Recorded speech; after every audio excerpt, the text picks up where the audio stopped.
to Size by Sally Cattell is a fascinating little tale about an oak tree, or the timber of an oak tree, which is used to make the cross of Christ, and then in various forms comes down, experiencing history, century after century, right up until the present day, when it experiences Brexit and COVID-19.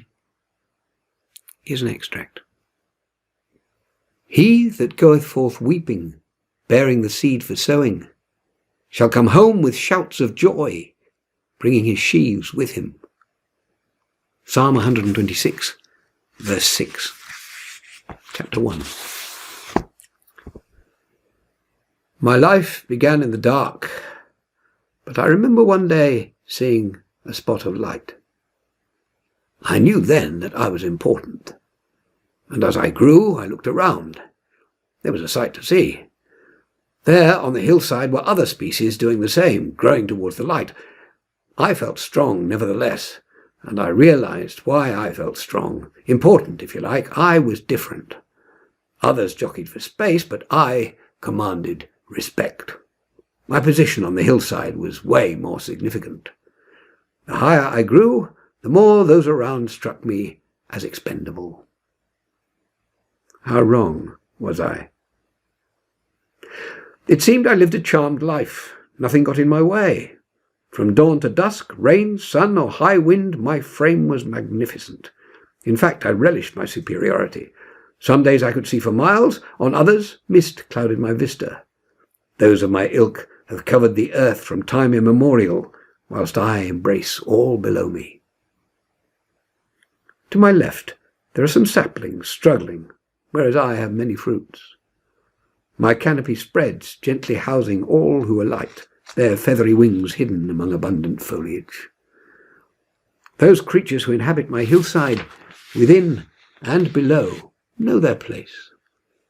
I see the babbling stream with its rocks and weeds surrounded by yellow and blue flowers, lifting their hues when the sun comes up, all very pleasing to the eye, where youngsters paddle and pick the wild flowers. This is my home and land, where I thrive in all weathers, especially the crisp air. I breathe that in with relish. The sunshine can burn and dry out the soil, but my reservoirs beneath the earth are sufficient. Nothing harms me now that I am fully grown. As the mist lifts, I make out the city glistening in the crisp air and feel the small rodents burrowing at my feet. Over to my right, lower down, the refugee family has been decimated, and rightly so. They were of inferior lineage. There are men and carts coming in my direction, probably to gather my fruits. Certainly nothing to be alarmed about. Stay, stay, I whisper to each limb. All is as it should be. Someone is rustling my lower branches.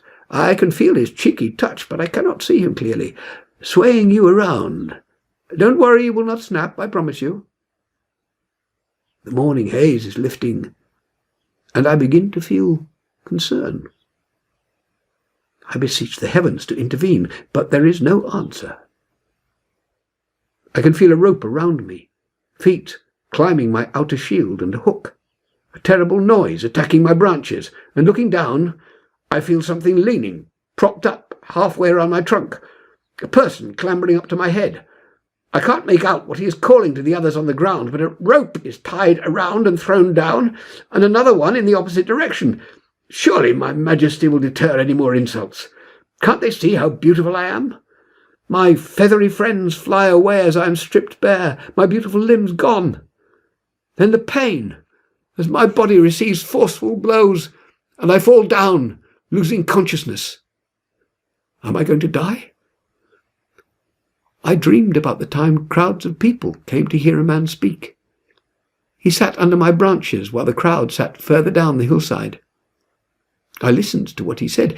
It appeared to be strange, as after he left, the crowd stayed, discussing what they had heard. Eventually they all left too. Something he said was rather odd. That the meek would inherit the earth.